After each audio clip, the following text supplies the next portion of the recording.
L'émotion est forte en Europe, émotion suscitée par la photo du petit Aylan, vous l'avez probablement vu, et plus largement par le sort de dizaines de milliers d'hommes et de femmes en Europe.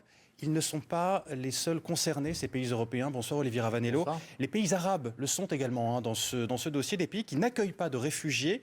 Et pour qu'ils le fassent, un mouvement prend de l'ampleur actuellement sur les réseaux sociaux. Oui, et quand on dit arabe, c'est de la péninsule arabe, parce que ceux du Machrek, en l'occurrence la Jordanie, le Liban, on y reviendra, eux accueillent. Mais ce mouvement qui est en train de naître via les réseaux sociaux se cristallise autour d'un hashtag que vous allez voir apparaître, accueillir des réfugiés syriens et le devoir des pays du Golfe. Ce hashtag en arabe connaît un succès grandissant dans ces pays de la péninsule arabique, en Arabie Saoudite, à Bahreïn et au Qatar notamment.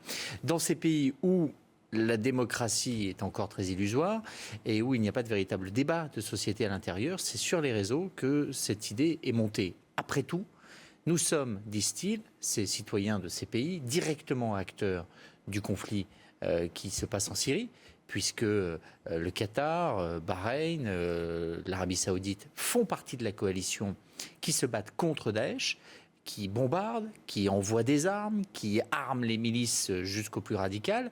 Donc ils sont vraiment impliqués, mais ils ne prennent en charge aucun réfugié syrien, absolument aucun.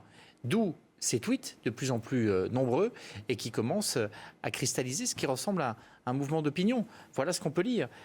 Chers Syriens, nous ne pouvons vous aider en gardant le silence la journée, en priant la nuit et en se sentant honteux jour et nuit.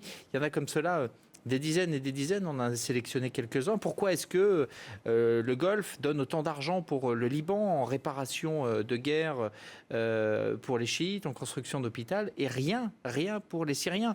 Encore un autre qui pointe ces citoyens qui sont bombardés par Bachar el-Assad. Pourquoi est-ce qu'on ne les accueille pas? Encore un autre qui s'indigne de voir mourir les frères arabes, sunnites, comme eux, dans cette région, le long des côtes européennes. Et notre incapacité, disent ces pays du Golfe, ces citoyens des pays du Golfe, à les accueillir. C'est ce mouvement qui est en train de grandir et qui interpelle de plus en plus l'opinion arabe au sens large. Et quels sont les arguments, Olivier, de ceux qui ont lancé cette campagne de mobilisation sur les réseaux sociaux? Le premier est moral. Il interpelle directement ses dirigeants en disant, notamment qu'en Arabie Saoudite, on s'inspire de la lecture wahhabite du Coran. Vous réclamez de la morale musulmane en permanence, c'est bien l'un des premiers commandements, et la charité et l'entraide, et vous ne faites rien. Et puis le deuxième est beaucoup plus pragmatique, il est de dire l'Arabie Saoudite accueille, gère un flot de personnes considérables chaque année, c'est le pèlerinage de la Mecque, au moins 3,5 millions de personnes, parfois 5 millions. Regardez ces images, elles sont saisissantes.